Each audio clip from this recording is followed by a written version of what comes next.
pour venir sur ce que j'ai appelé les topiques sensoriels, je dirais que le ça nous fragilise quelque part. Les excès que le ça nous conduit à commettre de temps à autre, notre perte de contrôle au niveau du ça, et on sait que le ça n'est pas le même chez tout le monde, il y a le ça de la sensorialité auditive et visuelle, et de l'autre côté le ça de la sensibilité olfactive et gustative, et voire même tactile.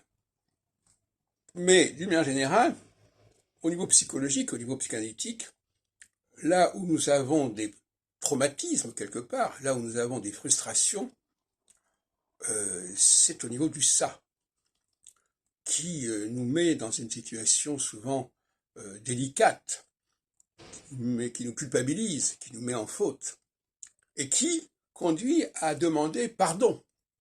Les gens qui ont commis des choses au nom de leur ça, par exemple qui ont trop parlé, eh bien ils vont demander pardon. Et donc dans la problématique, dans la rhétorique chrétienne, le ça est important parce que celui qui se confesse, au fond, il confesse son ça.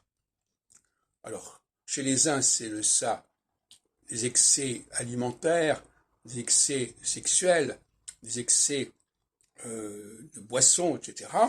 Et chez les autres, ce sont des excès de la parole, du verbe, et des excès de vestimentaire, ou plutôt de nudité, etc. Donc, le ça est un facteur de domination,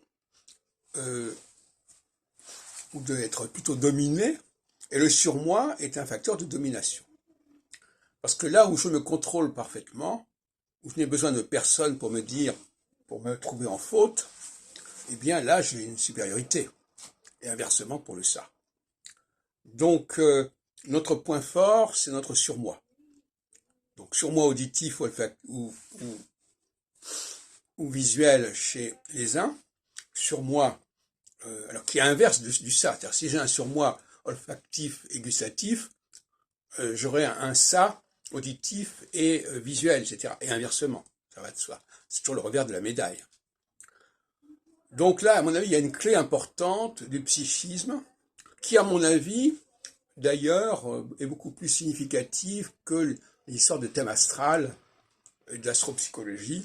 C'est pour ça que j'invite beaucoup les astrologues à aller vers les topiques sensoriels, les topiques sexuels, quelque part, bien sûr, puisque ça se répartit d'après les sexes, plutôt que d'aller déchiffrer, décrypter le thème astral.